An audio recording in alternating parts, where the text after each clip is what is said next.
All right. I don't know why I did that. Anyway, hi. How are you?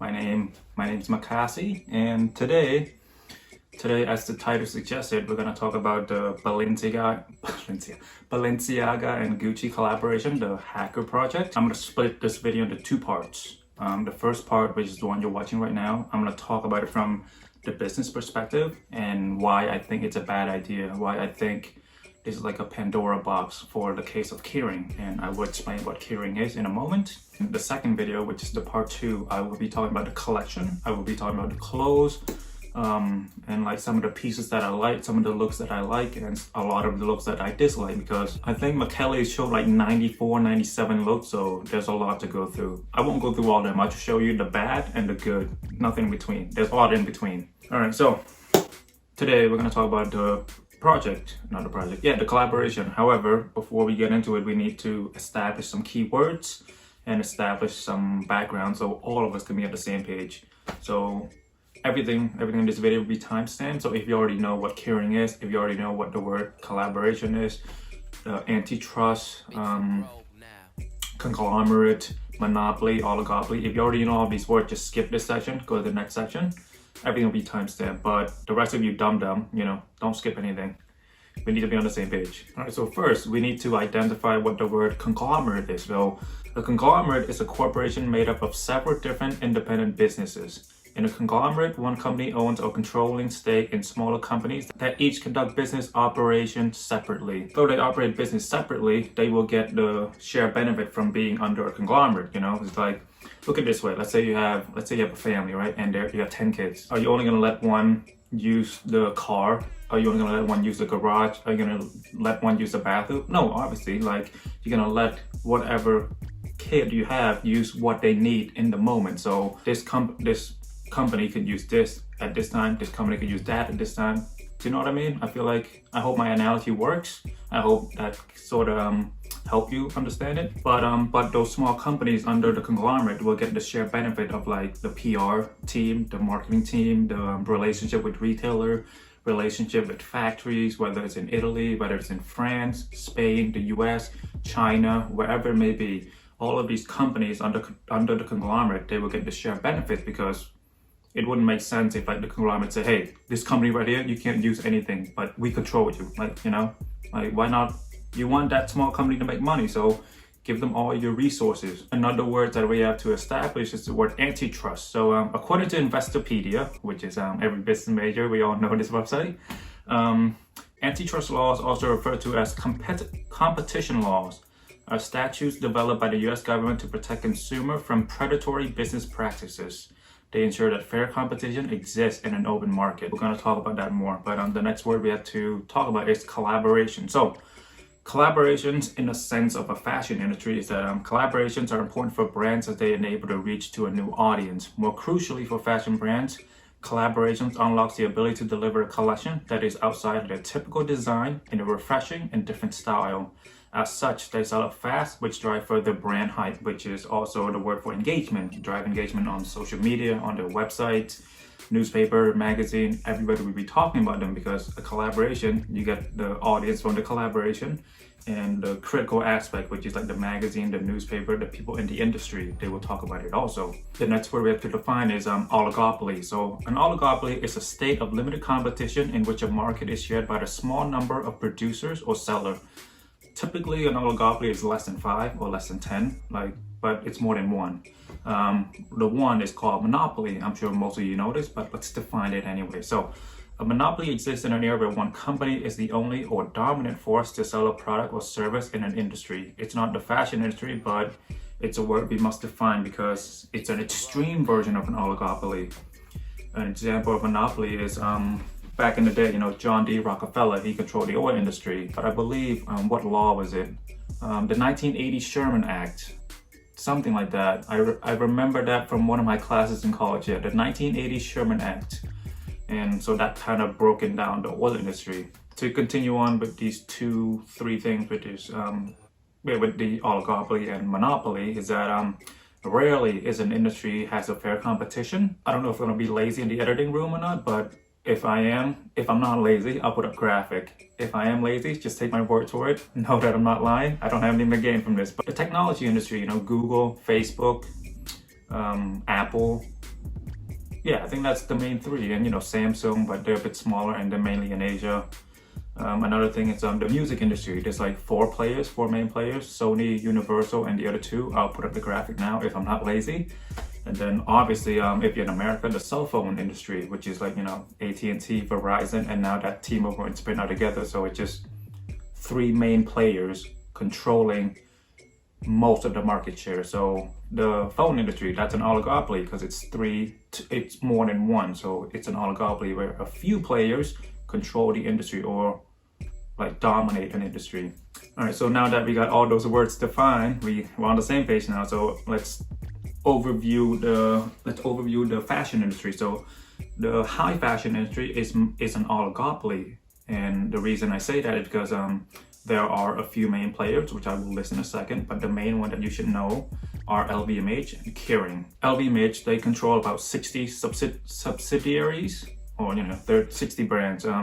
The like of Dior, Fendi, Givenchy, Marc Jacobs, Stella McCartney, Loewe, Celine, and obviously LV. Now, this is just their fashion division.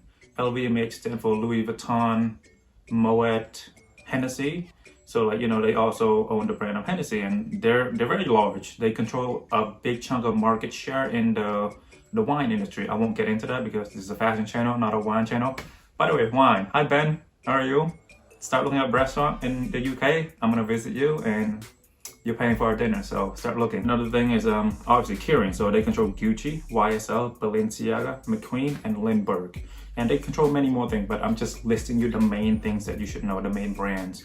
Another player is Chanel. So Chanel they're not a conglomerate, but their revenue is so high, they control a big chunk of market share in the high fashion industry. Another thing is Richemont. But so Richemont, as far as I know, like their main brand in the fashion industry is Chloe, the brand Chloe. They're mainly into watches. They own Allonge Sonne. A, Lange und Sohne.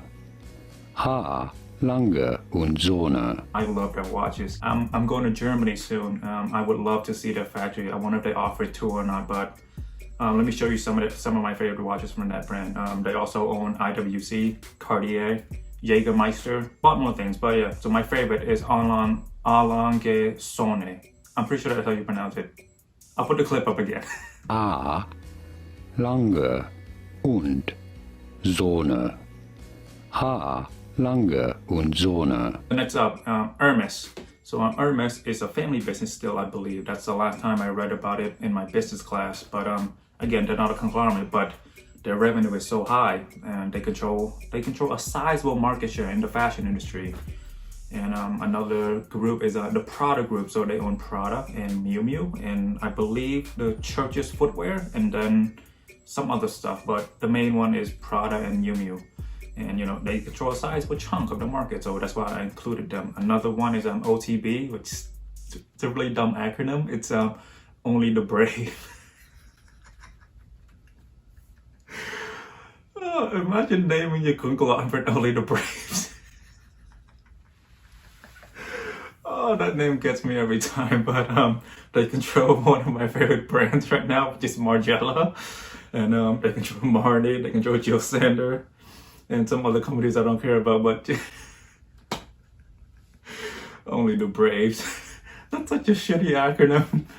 Oh, how am I gonna take them seriously? Anyway, so those are the main players in the fashion industry. All right, so we've established some keywords that we all need to know, and we sort of overviewed the fashion industry, which is the main idea I wanted you to take away from that is that it's an oligopoly where a few players control it. KERING and LVMH, they control, I believe, more than 50% of the market share because they got a lot of brands under their belt. So again, Hermes, they make a lot of money, but that's only one company against 60 under Louis Vuitton, Moet, Hennessy. So that's a lot. Now that we got all of those background established, let's talk a little bit about the Hacker Project, which is just Gucci and Balenciaga collaborating. And by that, I mean putting B and G, where B was supposed to be G, G was supposed to be B, B was supposed to be G, the BG, they have an amazing song. Put a clip right now. Anyway, I'm not gonna get too deep into it right now in this video because I want to talk about it from the business perspective, and I will include some links to read about like what's the inspiration was behind the collaboration, how it happened, the release date, blah blah blah. Most of the products are already released. I'll include some links. This video is already long enough. I'm sure you read those links, right? You went through those links and you read about the project. We're on the same page?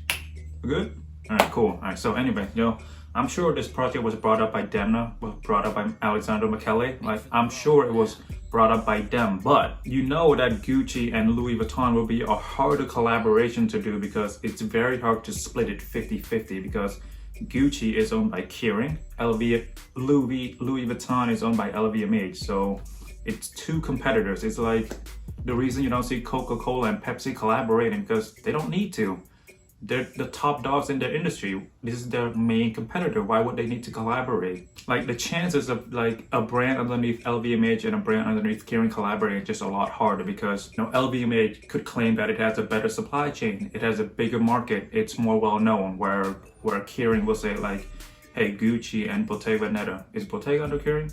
Okay, let's say Gucci is very trendy at the moment. It's like, okay, we have a trendier brand in you right now, so we should get most of the money and we should use our factory. So like the reason you would fight to use your factories instead of your collaborator is that when you use your supply chain, you can say like, hey, we use most of my supply chain, use most of what we have, so we should get the chunk of the collaboration. So there's a lot of ego, there's a lot of money because like there's a lot of ego and there's a lot of money. So it's very hard to figure out this collaboration, especially as main competitors.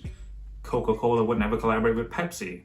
It just, why would they, So why would Gucci and Louis Vuitton collaborate? I would be more impressed if they were to pull that off. And this is why I don't like this collaboration. I don't even like the words collaboration because it's really just two divisions underneath KERING working together on a project. And when you look at it from that perspective, it's like, okay.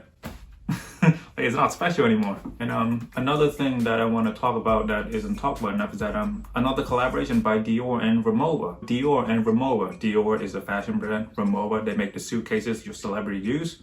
That was a collaboration, but why was that collaboration not getting hyped up as much as Balenciaga and Gucci? That's two different brands. That's between a suitcase company and a fashion brand. Why wouldn't that get more hype? And the reason I don't like that collaboration at all is that Rimowa is literally run by Bernard Arnault's son, Alexander. So, and Dior, Kim Jones, he was appointed by Bernard to be creative director at Dior. So again, it's two divisions underneath LVMH working together. It's not that special. When you think of it from that perspective, it's not that special. Let's draw a triangle right now. So right here, triangle, LVMH on the top, Dior, Rimowa, they're underneath the company. Now that's not special anymore, but if it's from two separate triangle, Dior, Gucci, I would be more impressed because so I feel like I already established this. The next segment I want to talk about, like, is it a collaboration? And obviously I already told you my opinion. I don't believe it's a collaboration. I don't like that this is getting hyped up as like once in a lifetime. This is amazing. Oh my God, this has never happened in the fashion industry ever. Like, relax. Vogue, relax. WWD, relax. Highsnobiety, Hypebeast, relax. It's not that great. It's a collaboration between two brands underneath a conglomerate. It's not that special. And I hate the hype that this is getting because, like, if you look at it from a business perspective, it's just two fucking divisions from the same company doing something together. Why is that special? Hype this up if it was LV and Gucci collaborating. I would be more hyped and I would buy into the hype if that was true. But this is literally two divisions underneath KERING collaborating or working together. It's not that special. Yes, I understand that conglomerate controls each small companies and they operate on their own. But again, the money is going toward the same man. What's his face? Francois? Yeah, Francois. The money was going to Francois. So he had to sign off on all of those. Like, I'm sure if McKelly were to say, hey, I want to work with LV, I want to make a collaboration collection with them. Do you think he's gonna be like, oh damn, that's a good idea, McKelly, let's do it? No, he's gonna be like, logistically it's a nightmare because I have to talk to Bernard, my main competitor, and I don't like doing that. I don't know how their relationships are, by the way. I'm just a 24-year-old kid making video with his iPhone in his bedroom. So don't take my word for it. Don't even listen to me. All right, so I don't believe that that's a collaboration. So let's talk about what a collaboration that I'm excited about. So an ongoing collaboration between CDG and Nike, I find that more appealing because they're both gaining something out of it. CDG, they're getting the supply chain of Nike and the marketing budget of Nike and like the pre-made models. So the supply chain is very important because CDG is a small company. Well, not so small, but you know what I mean. The Nike supply chain is a lot bigger than CDG. And what Nike gets out of this collaboration with CDG is that they get the coolness. In their PR, they could say like, hey, we're collaborating with Comme des Garçons, which is a well-respected, critically acclaimed critically acclaimed fashion company. Like those collaborations from two separate entities, it excites me more because that's a true collaboration. But a division under KERING collaborating with another division under KERING, that's not exciting to me. And I hate the hype that this is getting. And I know I'm sounding like a cynic right now, but it's unfounded. The hype is unfounded. It's two divisions of the same company working together. Like that shit. It's not once in a lifetime, and it's gonna keep happening because this collection is making a lot of money. And I will give you the reason as to why I made this video and as to why I think this collaboration is a Pandora box. Maybe I'm exaggerating, but let's keep going anyway. Alright, so let's talk about the pros of this collaboration from a business perspective. First one, money. Hey Demna, you put your logo here. Hey McKelly, you put your logo here. Hey, you can put the B where the G is supposed to be. You can put the G where the B is supposed to be. You can put the Gucci logo on the swing parka that I made. Hey Demna, you can put your B on my floral print. We can put the floral print on the Triple S. And you know, like while Demna and McKelly is talking, like Francois just standing in the back. I'm about to make so much money. That's probably what he was doing. So you know, it's a cash grab, obviously, and the cross promotion between Gucci and Balenciaga to the general public who doesn't know that it's operating under KERING, which is conglomerate. It's like, holy shit, one house is partnering with another house. That's exciting, that's new. Let's look at the collection. So this is gonna drive engagement on the collections, and it's gonna drive engagement to their social media, to their websites, a lot of things. So the cross promotion is crazy. And the general public, they're very naive, they're very ignorant because like, this isn't something that they spend their time researching, like this idiot right here. Like only the people that really into fashion knows that fashion industry is an oligopoly. I'm sure most of you don't even know what KERING is. I hope you see where I'm going with this. And another reason is that it's a shock to the system. So like a regular Gucci show would not get the general public excited. It would just get the fashion people excited. But now that Vogue, now that WWD, now that any other fashion outlet, Highsnobiety, Hypebeast, now that these websites are calling this collaboration once in a lifetime, oh my god, this has never happened before. The general public will tune in more to that show because like, to them it's one fashion house, a separate entity collaborating with another fashion house, a separate entity, not knowing that two of these separate entities is under the same umbrella, which is KERING. Create marketing buzz. So to the general public, this collection is gaining a lot more traction with them, gaining more engagement because Gucci x Balenciaga. It's just they read the. Can we agree that most people just read the title or like a quick what do you call it? Yeah, they just read the title of the news article. Not a lot of people will read what the article is about because if you read a little bit, it'll say like, hey, Gucci and Balenciaga, they're both underneath KERING. But the general public, they don't have time and they don't care about fashion as much as you and I do. So they just read Gucci and Balenciaga. Gucci, a heritage brand. Balenciaga, a very trendy brand right now because of Demna, because of Kim Kardashian, because of Kanye. So they just read those two words and they're like, let's tune into the collection. Let's look at it, see if we like something. Let's go buy it. Not knowing it's two divisions underneath the same company collaborating. I'm saying that too much.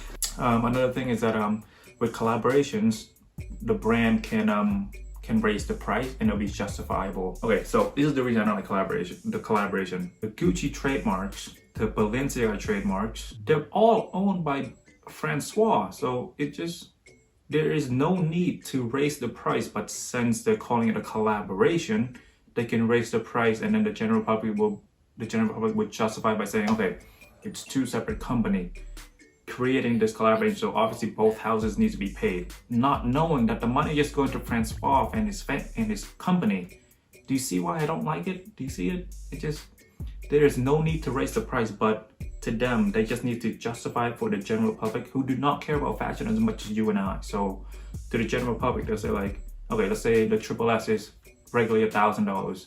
The Triple S collaborating with Gucci, it's now 1,500, and it's justifiable to the general public because they think it's just Gucci and Balenciaga and not knowing it's under KERING. I'm repeating so many things. I hope you know what I mean. But the collaboration, the pros of it is that they can raise the price on each garment. So the main reason why I made this video, the main con, I will only provide you with one because that's all I need. I could provide you with more, but the video is already long enough. The reason I made this video is that I think KERING is opening themselves up to being exposed as a conglomerate. As people, as a person, we like choices. And the reason that some people don't like mass mandate is that they don't want someone else telling them what to do. They want their choices. They want to wear the mask on their own term. They don't want to wear a mask because the government is telling them to. It's the belief that we want choices, we want options. And when you take away options from people, it's gonna make them angry. And you know, some of them marches. There's a lot of marches for anti-mask in the world right now. And I hope you see it why, because as human beings, we like choices. We don't want to be told what to do. You know, like we have pride, we have ego. By the way, this is why I believe we should legalize all of the drugs, because doing drug is like a rebel act, you know, because like drug is illegal. So then it's like when kids do drugs, they think like they're rebelling. So if we legalize all of the drugs, let's say you can get cocaine from CVS, from 7-Eleven. That's not cool anymore. That's not the way to rebel. You just go into 7-Eleven. If we legalize every drugs, trust me, it'll go down. And we don't have to deal with the cartel anymore. Anyway, we're steering off topic. So the main con. So when most people that realize almost all of these brands are controlled by two brands, by two conglomerates, which is LVMH and KERING, and when they realize that Gucci and Balenciaga is underneath KERING, which is one brand, they will find the collaboration a bit less exciting, like I do. We have all had bad experience with one brand, right? Like whether it be customer service, the online website, whether it's a product not living up to the standard, whether it's a rude worker telling you like, hey, leave the store, whatever it is. Like we have all had bad experience with one brand. So let's imagine a person who isn't that interested in fashion. They had a bad experience with Gucci. They're like, okay, I'm not gonna shop at Gucci anymore. I'm gonna go to Balenciaga instead, because they don't know that Balenciaga is still owned by KERING, which is the same brand. The money is going towards the same brand. So if that person understand and know that Gucci and Balenciaga are the same, they will associate that bad experience with all of the company underneath the conglomerate. Like that's just common sense. I hope I don't need to find any proof to show you that, because if you had experience with one and you know that one is connected to two, you're not going to deal with two anymore. You're going to go to Hermes, you're going to go to Chanel, you're going to go to Louis Vuitton instead of going to Gucci or Balenciaga. Does that make sense? So that's why I think it's a Pandora box. Like as much as this collaboration is getting much hype, it only takes two Wikipedia search. Gucci, Balenciaga, and they'll see Gucci is a subsidiary of KERING. Balenciaga is also under KERING. So then if that person who researched that had a bad experience with Gucci, they will stop going to Balenciaga also, because they will associate the bad experience with all of the companies underneath KERING. Common sense, can we agree? Maybe I'm reading too deep into this. From a marketing standpoint, you don't want smart consumers. You want your consumer to be as dumb and as ignorant to the greater goods or to the bigger picture as much as possible. Because if you have smart consumer, they will do their research before buying. The ignorant consumer, and I'm not using the word ignorant in a negative way. I'm saying like people who are oblivious to the facts, to the truth, like oblivious to the real picture. I hope that makes sense. Like the people that just buy Gucci because they like Gucci and like, okay, so it's $700 for a loafer, let's just get it. You don't want somebody to research like, okay, should I buy a Celine loafer? Should I buy Gucci? Or should I buy LV? You don't want that as your consumer. You want your consumer to be as ignorant and as brand loyal as possible. So with two Wikipedia search, a lot of consumers will become smarter. So you don't want that, KERING. I don't think you want that, no? Like a lot of people have had bad experience with Gucci. What if those people understand that Balenciaga is also underneath your company? They will stop shopping Balenciaga. They will stop shopping at all your other brands that you own. Common sense, right?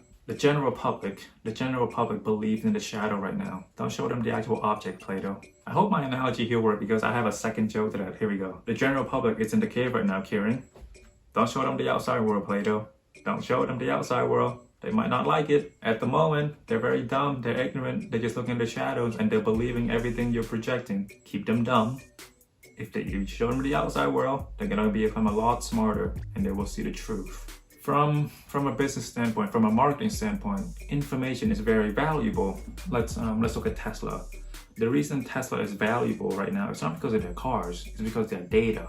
They have so much information about the drivers. Tesla has the most data on self-driving, better than most companies, better than Ford, better than Mercedes, better than BMW.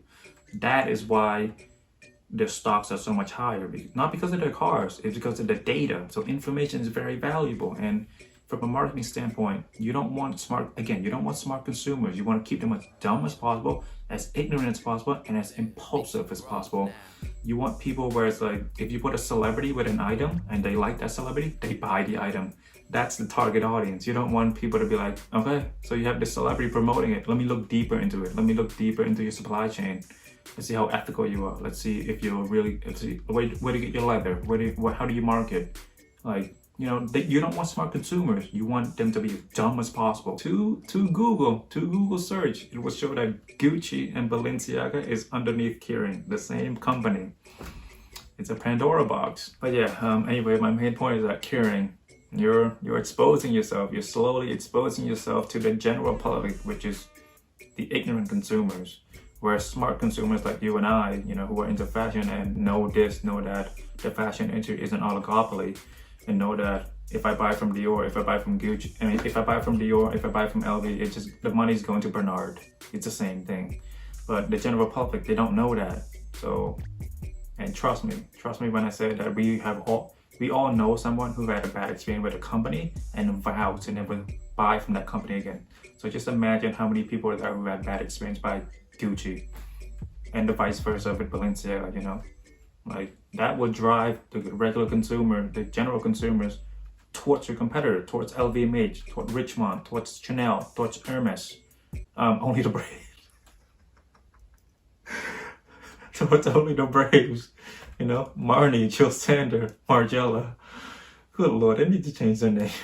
Alright, so let's keep this next segment, I want to tell you why I don't like an oligopoly industry, and the reason why you shouldn't like it either, because it slows down innovation, it increases price, and it blocks new entrants. Since a couple of companies like control the industry, control the most of the market share, they don't feel the need to innovate because they have it on lockdown.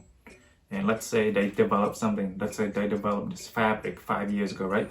They can slow roll that, so then they can just stretch out the innovation and yearly by yearly release it. So then they can just, it's a way to justify their prices, because inflation, blah, blah, blah. We don't have to go into that, but prices goes up every year. But the fashion industry increase it higher than what it needs to be, because it has to be luxuries. It has to be exclusive.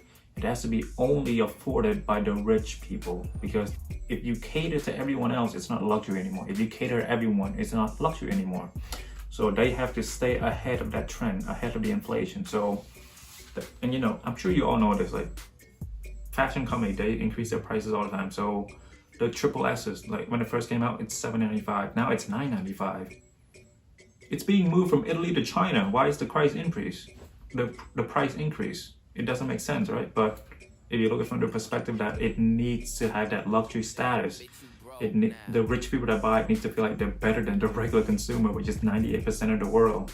Like, that's really it. It's probably cheaper to make the Balenciaga in China than Italy. Let's say the industry were to be, you know, have fair competition. There's like 25 companies like fighting for market shares. They would release their innovation as soon as they developed it, because they need to stay ahead of the trend. They need to stay ahead of the other 24 companies. But now that there's only 2 or 3, they can keep a couple of aces in the back pocket, you know, slow roll the innovation. And collectively, it's a lot easier for one company to increase their price, because the other 2 companies will look at that and be like, okay, we should raise our price too. Look, there's a chance for us to make more money. And I'm sure you're asking yourself, okay, what if the other 2 companies just lower their prices? These companies, they have shareholders, and shareholders don't care about your little competition, they care about money. Like imagine you're in the boardroom meeting, you're like, okay, I know we made $11 billion, but next year expect us to make only $9 billion because we're gonna lower our prices. All the shareholders gonna be like, what the fuck are you doing? Like, we gotta get a new CEO in here, because the shareholders only care about the money. They don't care about your little petty competition with KERING, with LVMH, with Richmond, whatever. Just so if one company raises their price, the other 2 to 3 they'll just raise their price also. What if there's a study of like if one company in an oligopoly raise their price, the other 2 lower their price? That whole 2 minutes is just trash. But this is what I believe. I haven't looked it up. It's just common sense that I believe. So if I'm proven wrong, I will admit it in the comment. Like send me an article to show me that.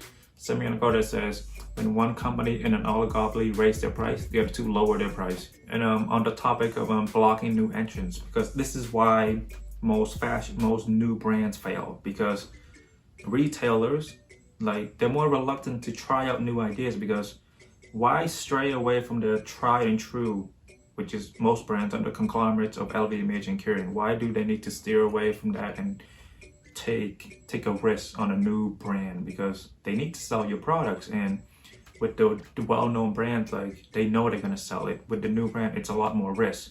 And another aspect that the supply chain, as a new company, you have to work with the factories, and the factories are not gonna give you like the greatest of deal, because like you're ordering in a smaller, you're ordering like less product than like the conglomerate.